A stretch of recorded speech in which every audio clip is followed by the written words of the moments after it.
एडजी पर वापस स्वागत है, जहां क्लास 11 और क्लास 12 के सीबीएसई स्टूडेंट्स के लिए पर्सनल एआई ट्यूटर की तरह लर्निंग को आसान और समझने योग्य बनाया जाता है। मैं गौरव हूं और मेरे साथ हैं स्वाति। आज हम क्लास 11 होम साइंस के चैप्टर अंडरस्टैंडिंग द सेल्फ को समझेंगे। अगर नोटबुक पास है तो रख लो, लेकिन तुम बस आराम से सुनकर भी रिवाइज कर सकते हो। और आज की शुरुआत एक सिंपल सवाल से करते हैं। जब तुम कहते हो मैं ऐसा हूं, मुझे ये पसंद है, मैं इसमें अच्छा हूं या मुझे इसमें इम्प्रूवमेंट चाहिए, तो तुम अपने बारे में बात कर रहे होते हो। यही सेल्फ को समझने की शुरुआत है। आज हम meaning, components, development, influencing factors और एग्जाम पॉइंट्स को स्टेप बाय स्टेप देखेंगे। पहले हम चैप्टर का लर्निंग मैप बना लेते हैं। सेल्फ क्या है, सेल्फ कॉन्सेप्ट और सेल्फ एस्टीम में क्या फर्क है, सेल्फ अवेयरनेस क्यों जरूरी है और एडोलेसेंस में आइडेंटिटी इतनी इंपॉर्टेंट क्यों हो जाती है। इसके बाद फैमिली, पीयर्स, कल्चर और एजुकेशन की भूमिका देखेंगे। अंत में एक छोटा रिकॉल चैलेंज होगा, ताकि सिर्फ सुनना नहीं, समझना भी चेक हो। तो पहले बताओ, तुम्हारे हिसाब से सेल्फ का मतलब केवल अपीयरेंस है, जैसे हाइट, फेस या कपड़े? एक सेकंड रुककर सोचो। अगर तुम अपनी फीलिंग्स, बिलीव्स, एबिलिटीज और सोसाइटी में अपनी रोल्स के बारे में भी सोचते हो, तो सेल्फ का मीनिंग अपीयरेंस से कहीं बड़ा होगा। बिल्कुल। सेल्फ किसी व्यक्ति के अपने बारे में थॉट्स, फीलिंग्स और परसेप्शंस की टोटलिटी है। इसमें व्यक्ति अपनी एबिलिटीज, कैरेक्टरिस्टिक्स और सोसाइटी में रोल्स को कैसे देखता है, ये शामिल होता है। एग्जाम पॉइंट: सेल्फ को केवल शरीर या बाहरी रूप तक सीमित मत करना। इसमें इनर एक्सपीरियंस और सोशल अंडरस्टैंडिंग दोनों आते हैं। यानी सेल्फ में ये भी शामिल है कि मैं क्या बिलीव करती हूँ, मुझे कैसा फील होता है और मैं दूसरों से कैसे रिलेट करती हूँ। इसी वजह से सेल्फ को समझना बिहेवियर और डेवलपमेंट दोनों के लिए सेंट्रल माना गया है। अपने थॉट्स और एक्शंस को समझना डिसीशंस और रिलेशनशिप्स में भी मदद करता है। सेल्फ स्टैटिक नहीं है। इसका अर्थ है कि सेल्फ हमेशा बिल्कुल एक जैसा नहीं रहता। एक्सपीरियंसेस, इंटरैक्शंस और रिफ्लेक्शन के साथ व्यक्ति अपने बारे में नई बातें समझ सकता है। ग्रोइंग अप के दौरान एबिलिटीज, इंटरेस्ट, बिलीव्स और रोल्स को देखने का तरीका बदल सकता है। यही सेल्फ की इवॉल्विंग नेचर है। एक पॉसिबल कंफ्यूजन यहाँ है। अगर सेल्फ बदलता रहता है, तो क्या इसका मतलब आइडेंटिटी अनस्टेबल है? नहीं, ऐसा कहना जरूरी नहीं है। चैप्टर का पॉइंट ये है कि सेल्फ एक्सपीरियंसेस और ग्रोथ के साथ डेवलप होता है। चेंज होना डेवलपमेंट का हिस्सा है, कोई गलती नहीं। यही डिस्टिंक्शन आंसर में यूजफुल है। लिख सकते हो कि सेल्फ एक कंटिन्यूअस और डेवलपिंग अंडरस्टैंडिंग है, जो एक्सपीरियंसेस, इंटरेक्शंस और रिफ्लेक्शन से शेप होती है। ये व्यक्ति की आइडेंटिटी से जुड़ी है, लेकिन समय के साथ इसमें चेंजेस आ सकते हैं। ये लाइन प्रिसाइसली लिखना। अब एक्टिव रिकॉल। सेल्फ के 3 ब्रॉड इंग्रेडिएंट्स बोलो।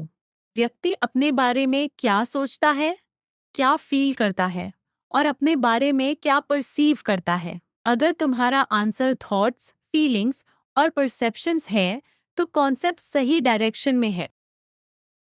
सेल्फ को समझने का महत्व भी यहीं से आता है।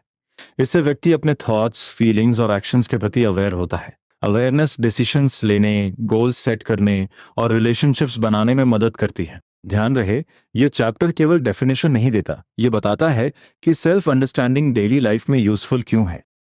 तो मिनी रिकैप करें। सेल्फ का मतलब अपने बारे में थॉट्स, फीलिंग्स और परसेप्शंस की टोटलिटी है। ये एबिलिटीज, कैरेक्टरिस्टिक्स और सोशल रोल से जुड़ा है। ये एक्सपीरियंसेस के साथ बदल सकता है और इसे समझना डिसीशंस, गोल्स और रिलेशनशिप्स के लिए इम्पोर्टेंट है। अब चलते हैं इसके कंपोनेंट्स की तरफ। सेल्फ के 3 इंपॉर्टेंट कंपोनेंट्स हैं: सेल्फ कॉन्सेप्ट, सेल्फ एस्टीम और सेल्फ अवेयरनेस। इन्हें एक जैसा समझना कॉमन मिस्टेक है। Let's slow this down. Self concept बताता है कि व्यक्ति अपने बारे में क्या बिलीव्स और आइडियाज रखता है। सेल्फ एस्टीम बताता है कि व्यक्ति अपने वर्थ या वैल्यू को कैसे देखता है। और सेल्फ अवेयरनेस का फोकस है अपने इमोशंस, थॉट्स और बिहेवियर्स को रिकॉग्नाइज और अंडरस्टैंड करना। तो क्विक चेक। अपने बारे में मैं क्रिएटिव हूँ या मैं साइंस में अच्छा हूँ, ये किससे जुड़ा है? Self concept. अपने वर्थ को पॉजिटिव या नेगेटिव तरीके से देखना किससे जुड़ा है? Self esteem. Self concept beliefs और आइडियाज का फ्रेमवर्क है। इसमें एबिलिटीज, अपीयरेंस, पर्सनालिटी ट्रेट्स और रोल्स के बारे में परसेप्शन शामिल है। ये एक्सपीरियंसेस और दूसरों से मिलने वाले फीडबैक के थ्रू डेवलप होता है। इसलिए सेल्फ कॉन्सेप्ट में व्यक्ति का अपने बारे में डिस्क्रिप्टिव अंडरस्टैंडिंग दिखाई देती है। मतलब सेल्फ कॉन्सेप्ट में मैं अपने बारे में कौन सी बातें मानती हूँ ये आता है, जैसे अपनी एबिलिटी, पर्सनालिटी या रोल को मैं कैसे परसीव करती हूँ। लेकिन इसे किसी एक फिक्स लेबल की तरह नहीं देखना चाहिए, क्योंकि एक्सपीरियंसेस और फीडबैक के साथ सेल्फ कॉन्सेप्ट डेवलप हो सकता है। अब सेल्फ एस्टीम वह वैल्यू या वर्थ है जो व्यक्ति खुद को असाइन करता है। ये रिफ्लेक्ट करता है कि व्यक्ति अपने बारे में पॉजिटिवली या नेगेटिवली फील करता है। हाई सेल्फ एस्टीम कॉन्फिडेंस और पॉजिटिव आउटलुक से एसोसिएटेड है, जबकि लो सेल्फ एस्टीम इनएडिक्वेसी और सेल्फ डाउट की फीलिंग से जुड़ सकता है। यहाँ एक सटल पॉइंट है। हाई सेल्फ एस्टीम का मतलब ये नहीं कि व्यक्ति अपनी हर चीज को परफेक्ट मानता है।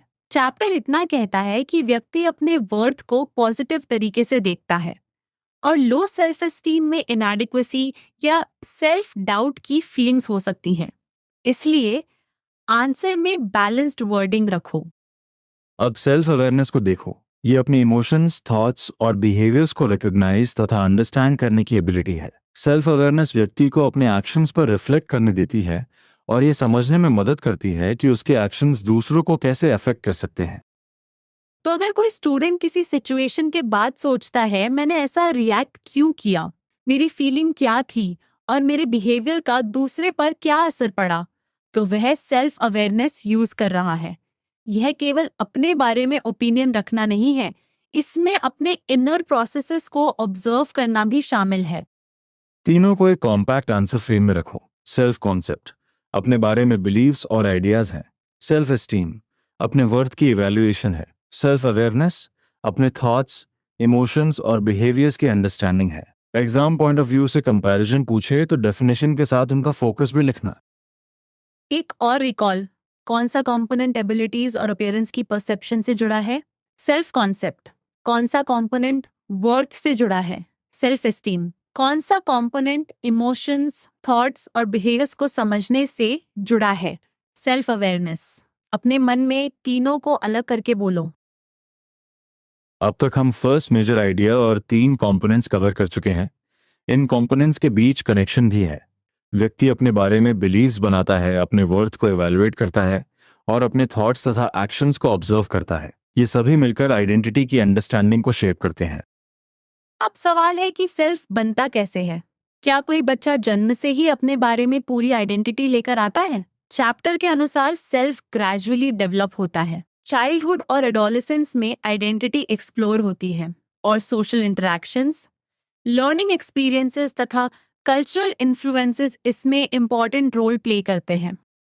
अर्ली चाइल्डहुड में सेल्फ डिस्क्रिप्शन अक्सर फिजिकल एट्रीब्यूट्स या एक्टिविटीज पर बेस्ड होती है। जैसे बच्चा अपने बारे में अपीयरेंस या वह क्या करता है इसके आधार पर बता सकता है। जैसे जैसे ग्रोथ होती है, डिस्क्रिप्शंस में साइकोलॉजिकल ट्रेट्स और सोशल कंपैरिजंस भी शामिल होने लगते हैं। यानी चाइल्डहुड में फोकस हो सकता है कि मैं क्या दिखता हूँ या क्या एक्टिविटी करता हूँ। बाद में व्यक्ति ये भी सोचने लगता है कि मेरा पर्सनालिटी ट्रेट क्या है, मैं दूसरों से कैसे अलग हूँ और लोग मुझे कैसे देखते हैं। ये चेंज सेल्फ कॉन्सेप्ट के अधिक कॉम्प्लेक्स होने को दिखाता है। एडोलेसेंस सेल्फ डेवलपमेंट की पर्टिकुलरली इंपॉर्टेंट स्टेज है। इस स्टेज में यंग पीपल अपने गोल्स, वैल्यूज और बिलीव्स पर रिफ्लेक्ट करते हैं। वे अपनी आइडेंटिटी पर क्वेश्चंस उठा सकते हैं और अलग अलग रोल्स एक्सप्लोर कर सकते हैं ताकि खुद को बेहतर समझ सके। इसलिए एडोलेसेंस को केवल फिजिकल चेंज की स्टेज समझना इनकम्प्लीट होगा। इसमें साइकोलॉजिकल चेंजेस और आइडेंटिटी की अवेयरनेस भी इम्पोर्टेंट है। व्यक्ति इंक्रीजिंगली अवेयर होता है कि वह यूनिक है। साथ ही वह यह भी सोचता है कि फैमिली, पीयर्स और कल्चर के बीच उसका रोल क्या है। एडोलेसेंट आइडेंटिटी फॉर्मेशन में टेंशन भी आ सकती है। एक तरफ यंग पर्सन इंडिपेंडेंस असर्ट करना चाहता है, दूसरी तरफ फैमिलियल एक्सपेक्टेशन से कनेक्टेड रहता है। ये टेंशन आइडेंटिटी डिफाइन करने की प्रोसेस को कॉम्प्लेक्स बना सकती है। आंसर में इंडिपेंडेंस और फैमिली एक्सपेक्टेशंस दोनों कीवर्ड्स जरूर कंसिडर करना। और इसी प्रोसेस में रोल कंफ्यूजन या मिक्स्ड इमोशंस एक्सपीरियंस हो सकते हैं।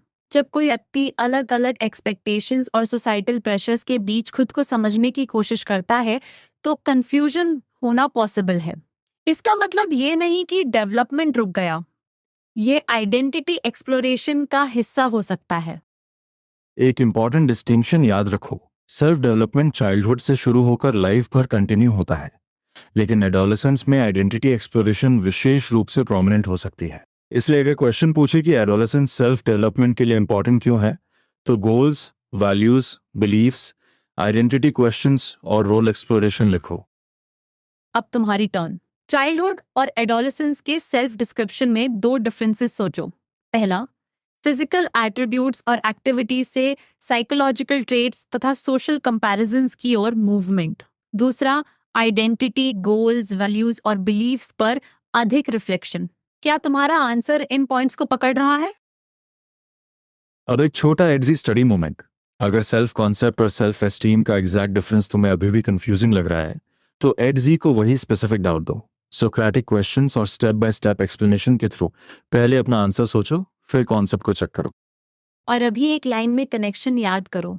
एडोलेसेंस में व्यक्ति अपनी आइडेंटिटी को एक्सप्लोर करता है। इस एक्सप्लोरेशन पर फैमिली, पियर्स, कल्चर और एजुकेशन का असर पड़ता है। अब हम इन्हीं फैक्टर्स को अलग अलग समझेंगे, क्योंकि एग्जाम में इन्फ्लुएंस एक्सप्लेन करने वाला क्वेश्चन कॉमनली टेस्टेड हो सकता है। पहला फैक्टर है फैमिली। फैमिली वह फर्स्ट सोशल एनवायरनमेंट है जिसमें चाइल्ड डेवलप करता है। पेरेंट्स और फैमिली मेंबर्स एक्सपेक्टेशंस, गाइडेंस और इमोशनल सपोर्ट के थ्रू चाइल्ड की सेंस ऑफ आइडेंटिटी को इन्फ्लुएंस करते हैं। इसलिए फैमिली सेल्फ डेवलपमेंट की शुरुआती और महत्वपूर्ण कॉन्टेक्स्ट है। यहाँ फैमिली को केवल रूल्स देने वाली जगह मत समझना। सोर्स में एक्सपेक्टेशंस के साथ गाइडेंस और इमोशनल सपोर्ट भी दिए गए हैं। यानी फैमिली का इन्फ्लुएंस केवल प्रेशर के रूप में नहीं, सपोर्ट के रूप में भी समझना चाहिए। यही बैलेंस्ड एक्सप्लेनेशन आंसर को स्ट्रॉन्गर बनाती है। दूसरा फैक्टर पीयर्स हैं। फ्रेंड्स और पीयर ग्रुप्स एडोलेसेंस में स्पेशली इंपॉर्टेंट होते हैं। पीयर्स के साथ इंटरेक्शन सोशल स्किल्स डेवलप करने में मदद करते हैं और व्यक्ति अपने बारे में ओपिनियंस फॉर्म करता है। पीयर इंटरेक्शन सेल्फ परसेप्शन को शेप कर सकता है। तो अगर क्वेश्चन पूछे कि पियर्स सेल्फ को कैसे इन्फ्लुएंस करते हैं, केवल यह मत लिखना कि फ्रेंड्स इंपॉर्टेंट हैं। लिखो कि पियर इंटरैक्शंस सोशल स्किल्स डेवलप करते हैं और व्यक्ति अपने बारे में ओपिनियंस बनाने लगता है। यही सोर्स ग्राउंडेड एक्सप्लेनेशन है। तीसरा फैक्टर कल्चर है। कल्चरल वैल्यूज, ट्रेडिशंस और बिलीव्स ये इन्फ्लुएंस करते हैं कि इंडिविजुअल्स खुद को और सोसाइटी में अपनी रोल्स को कैसे देखते हैं। कल्चर सेल्फ की अंडरस्टैंडिंग को ब्रॉडर सोशल कॉन्टेक्स्ट से जोड़ता है। इसका मतलब आइडेंटिटी केवल इंडिविजुअल चॉइस से नहीं बनती। व्यक्ति जिस कल्चरल एनवायरनमेंट में ग्रो करता है, वहाँ के वैल्यूज और ट्रेडिशंस उसके सेल्फ व्यू को इन्फ्लुएंस कर सकते हैं। लेकिन आंसर में इससे आगे कोई स्पेसिफिक कल्चरल एग्जाम्पल इन्वेंट मत करना, क्योंकि चैप्टर का पॉइंट जनरल इन्फ्लुएंस है। चौथा फैक्टर एजुकेशन है। स्कूल्स और एजुकेशनल इंस्टीट्यूशंस लर्निंग, इंटरैक्शन और पर्सनल ग्रोथ के अपॉर्चुनिटीज प्रोवाइड करते हैं। एजुकेशन केवल इंफॉर्मेशन देने तक सीमित नहीं, चैप्टर के अनुसार ये सेल्फ डेवलपमेंट में भी कंट्रीब्यूट करती है। अब चारों फैक्टर्स को एक मेमोरी चेन में बोलो। Family gives early social environment, peer support social skills और self perceptions, culture shapes views and roles और education gives learning, interaction तथा personal growth के opportunities। अगर तुमने चारों के साथ उनका स्पेसिफिक रोल याद रखा तो आंसर अधिक प्रिसाइज होगा। इन फैक्टर्स को आइसोलेटेड बॉक्सेस की तरह मत देखो। फैमिली, पीयर्स, कल्चर और एजुकेशन व्यक्ति के एक्सपीरियंसेस और इंटरैक्शंस को शेप करते हैं। उन्हीं एक्सपीरियंसेस से व्यक्ति अपने बारे में बिलीव्स, फीलिंग्स और परसेप्शंस डेवलप करता है। इस तरह फैक्टर्स सेल्फ के कंपोनेंट से कनेक्टेड हैं। क्या कोई एक फैक्टर अकेले सेल्फ को पूरी तरह डिफाइन कर देता है? नहीं, चैप्टर कई इन्फ्लुएंसेस बताता है। इसलिए लॉन्ग आंसर में फैमिली, पीयर्स, कल्चर और एजुकेशन को अलग पैराग्राफ्स में एक्सप्लेन करो और अंत में पर्सनल एक्सपीरियंसेस तथा सोशल इंटरैक्शन से उनका कनेक्शन लिखो। एग्जाम राइटिंग का यूजफुल स्ट्रक्चर है। पहले सेल्फ का शॉर्ट मीनिंग, फिर फैक्टर का नाम, उसके बाद उसका इन्फ्लुएंस और अंत में आइडेंटिटी या सेल्फ डेवलपमेंट से कनेक्शन। इससे आंसर रैंडम लिस्ट नहीं लगेगा। ये लाइन प्रिसाइसली लिखना फैक्टर्स सेल्फ की डेवलपमेंट को शेप करते हैं। एक क्विक सिचुएशन सोचो। कोई एडolescent अपने गोल्स और वैल्यूज पर रिफ्लेक्ट कर रहा है और अलग अलग रोल्स एक्सप्लोर कर रहा है। इस प्रोसेस में family expectations, peer interactions, cultural beliefs और एजुकेशनल एक्सपीरियंसेस सभी इन्फ्लुएंस डाल सकते हैं। तुम्हें आंसर में यही इंटरकनेक्टेड व्यू दिखाना है। अब section recap. Family first social environment है। पीयर सोशल स्किल्स और सेल्फ परसेप्शन से जुड़े हैं। कल्चर, वैल्यूज, ट्रेडिशंस और सोसाइटल रोल्स की अंडरस्टैंडिंग को इन्फ्लुएंस करती है। एजुकेशन, लर्निंग, इंटरैक्शन और पर्सनल ग्रोथ की अपॉर्चुनिटीज देती है। ये फैक्टर्स एक्सपीरियंसेस के थ्रू सेल्फ को शेप करते हैं। अब आते हैं अंडरस्टैंडिंग वन सेल्फ पर। इसका मतलब है अपनी स्ट्रेंथ्स, वीकनेसेस, इंटरेस्ट और वैल्यूज को रिकग्नाइज करना। यह सेल्फ रिफ्लेक्शन से जुड़ा है। जब व्यक्ति अपने एक्सपीरियंसेस को देखता है तो वह अपने गोल्स और एस्पिरेशंस के बारे में अधिक अवेयर हो सकता है। सेल्फ रिफ्लेक्शन का अर्थ केवल अपने बारे में पॉजिटिव बातें लिखना नहीं है। इसमें स्ट्रेंथ्स के साथ एरियाज फॉर इम्प्रूवमेंट को भी रिकग्नाइज करना शामिल है। बैलेंस्ड सेल्फ अंडरस्टैंडिंग में इंटरेस्ट्स और वैल्यूज भी आते हैं। इसलिए एक्टिविटी में स्ट्रेंथ्स और जिन एरियाज में इंप्रूवमेंट चाहिए, दोनों डिस्क्राइब करने को कहा गया है। एक सेकंड पॉज करके सोचो। अगर तुम लिखते हो, मुझे किसी टॉपिक में इंटरेस्ट है, मैं किसी स्किल में अच्छा हूँ, लेकिन मुझे किसी एरिया में इम्प्रूवमेंट चाहिए, तो तुम अपने सेल्फ के कौन कौन से पार्ट्स आइडेंटिफाई कर रहे हो? स्ट्रेंथ्स, वीकनेसेस और इंटरेस्ट्स। अगर वैल्यूज भी जोड़ो तो रिफ्लेक्शन और कंप्लीट हो जाता है। सेल्फ अंडरस्टैंडिंग डेवलप करने के 3 तरीके चैप्टर एक्टिविटीज में साफ दिखाई देते हैं। अपने एक्सपीरियंसेस पर रिफ्लेक्ट करना, दूसरों से फीडबैक सीख करना और पर्सनल ग्रोथ प्रमोट करने वाली एक्टिविटीज में एंगेज करना। इन तरीकों से व्यक्ति अपने गोल्स और एस्पिरेशंस को बेहतर समझ सकता है। लेकिन फीडबैक का मतलब यह नहीं कि दूसरों की हर ओपिनियन को बिना सोचे सच मान लो। सोर्स बस ये बताता है कि फीडबैक सेल्फ अंडरस्टैंडिंग में मदद कर सकता है। उसे अपने रिफ्लेक्शन के साथ यूज करना है। अपने थॉट्स और एक्सपीरियंसेस को भी समझना जरूरी है। चैप्टर की एक्टिविटी के अनुसार एक शॉर्ट पैराग्राफ में अपनी स्ट्रेंथ्स और इम्प्रूवमेंट एरियाज डिस्क्राइब किए जा सकते हैं। दूसरी एक्टिविटी में क्लासमेट से डिस्कस करना है कि फैमिली और फ्रेंड्स सेल्फ व्यू को कैसे इन्फ्लुएंस करते हैं। तीसरी में ऐसी सिचुएशन पर रिफ्लेक्ट करना है जहां अपने बारे में कुछ नया सीखा। ये एक्टिविटीज केवल नोटबुक वर्क नहीं है। इनका पर्पस सेल्फ अवेयरनेस और अंडरस्टैंडिंग को प्रमोट करना है। जब तुम किसी एक्सपीरियंस को केयरफुली एग्जामिन करते हो तो थॉट्स, फीलिंग्स और बिहेवियर के बीच कनेक्शन नोटिस कर सकते हो। यही रिफ्लेक्टिव लर्निंग है और ये चैप्टर की सेंट्रल आइडिया से डायरेक्टली जुड़ी है। अब एक प्रैक्टिकल स्टडी मेथड। एक्टिविटी का आंसर लिखने से पहले 4 प्रॉम्प्ट्स बनाओ। मेरी स्ट्रेंथ क्या है, इंप्रूवमेंट एरिया क्या है, मेरा इंटरेस्ट क्या है और कौन सी वैल्यू मेरे लिए इंपॉर्टेंट है। फिर एक एक्सपीरियंस से कनेक्शन जोड़ो। ये सोर्स के बाहर की इंफॉर्मेशन नहीं, सोर्स में दिए रिफ्लेक्शन थीम्स का ऑर्गेनाइज्ड यूज है। तुम्हारा आंसर क्या आ रहा है? सेल्फ रिफ्लेक्शन का मेन रिजल्ट क्या है? ये व्यक्ति को अपने गोल्स और एस्पिरेशंस के बारे में अधिक अवेयर बनाती है और पर्सनल ग्रोथ में मदद करती है। अगर तुमने केवल सेल्फ एस्टीम लिखा है तो आंसर इनकम्प्लीट है, क्योंकि यहाँ फोकस रिफ्लेक्शन और सेल्फ अंडरस्टैंडिंग पर है। अब समझते हैं कि अंडरस्टैंडिंग द सेल्फ इंपॉर्टेंट क्यों है। ये पर्सनल डेवलपमेंट और वेलबींग के लिए ज़रूरी है।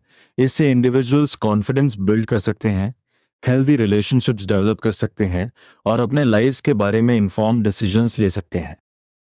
सेल्फ अंडरस्टैंडिंग गोल से भी जुड़ी है। जब व्यक्ति खुद को बेहतर समझता है तो वह रियलिस्टिक गोल सेट करने और उन्हें अचीव करने की दिशा में काम करने की अधिक संभावना रखता है। यहाँ कीवर्ड रियलिस्टिक है। गोल सेटिंग अपने एबिलिटीज, इंटरेस्ट और वैल्यूज की अवेयरनेस से कनेक्टेड हो सकती है।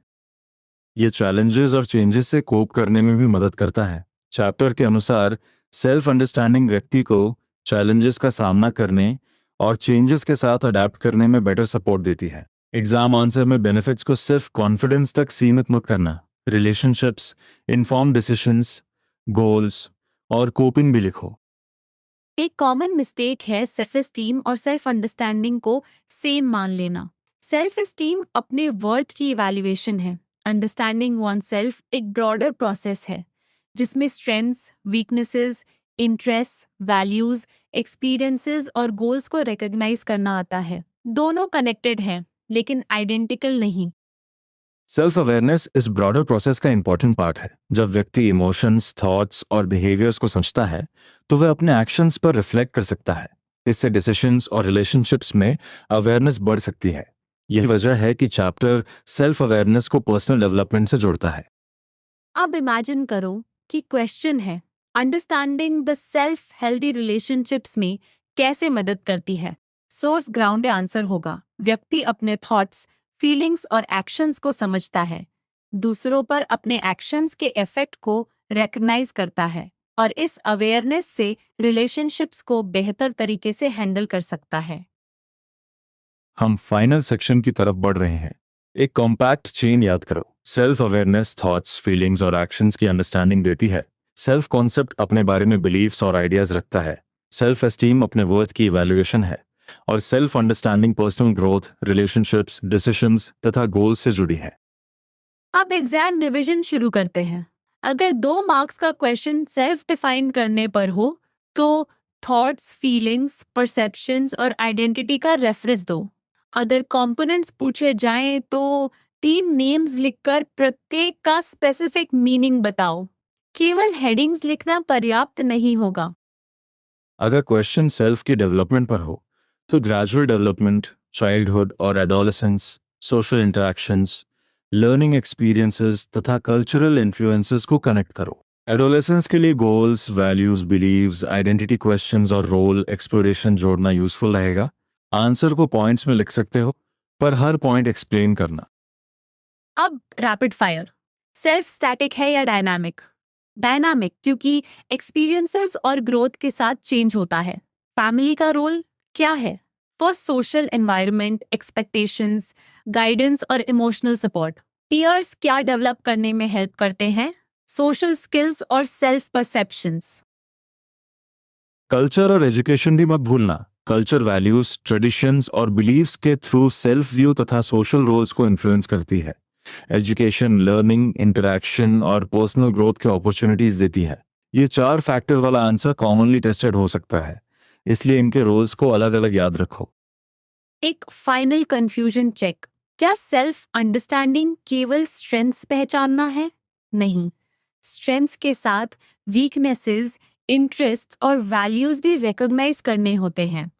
क्या सेल्फ डेवलपमेंट एडोलेसेंस में खत्म हो जाता है? नहीं, सेल्फ लाइफ भर इवॉल्व होता है। ये दोनों मिस्टेक्स आंसर में अवॉइड करना। अब एडजी के साथ एक्टिव रिकॉल कर सकते हो। चैप्टर बंद करके खुद से पूछो, सेल्फ क्या है, 3 कंपोनेंट्स कौन से हैं, एडोलेसेंस क्यों इंपॉर्टेंट है, 4 इन्फ्लुएंसिंग फैक्टर्स कौन से हैं और सेल्फ अंडरस्टैंडिंग के बेनिफिट्स क्या है। फिर अपने आंसर्स को स्टेप बाय स्टेप चेक करो, ना कि केवल लाइंस मेमोराइज करो। चलो सबसे इम्पोर्टेंट रिकैप करते हैं। सेल्फ व्यक्ति के थॉट्स, फीलिंग्स और परसेप्शंस की टोटलिटी है और यह एक्सपीरियंसेस के साथ डेवलप होता है। सेल्फ कॉन्सेप्ट, बिलीव्स और आइडियाज हैं। सेल्फ एस्टीम अपने वर्थ की इवैल्यूएशन है और सेल्फ अवेयरनेस अपने इमोशंस, थॉट्स तथा बिहेवियर्स को समझना है। एडोलेसेंस आइडेंटिटी एक्सप्लोरेशन की इम्पोर्टेंट स्टेज है। फैमिली, पीयर्स, कल्चर और एजुकेशन सेल्फ को इन्फ्लुएंस करते हैं। सेल्फ रिफ्लेक्शन से स्ट्रेंथ्स, वीकनेसेस, इंटरेस्ट और वैल्यूज को समझने में मदद मिलती है। कॉमन मिस्टेक याद रखो, सेल्फ एस्टीम को सेल्फ कॉन्सेप्ट या कंप्लीट सेल्फ अंडरस्टैंडिंग का सिनोनिम मत लिखना। आज का चैलेंज है चैप्टर का एक पैराग्राफ अपने शब्दों में लिखना और उसमें 3 कंपोनेंट्स तथा 4 फैक्टर्स शामिल करना। बहुत अच्छा। अपने आंसर को पढ़ते समय चेक करना कि डेफिनेशंस क्लियर हैं, एग्जाम्पल्स या एक्सप्लेनेशंस सोर्स से कनेक्टेड हैं और रिफ्लेक्शन बैलेंस्ड है। अगर कोई डाउट बचा है तो उसे एक एग्जैक्ट क्वेश्चन में बदलकर एक्जी से पूछो। अपनी इंडिविजुअलिटी को समझते हुए सोशल रिलेशनशिप्स की कनेक्टेडनेस भी याद रखो। अगली रिवीजन में मिलते हैं, तब तक सीखते रहो और अपना ध्यान रखो।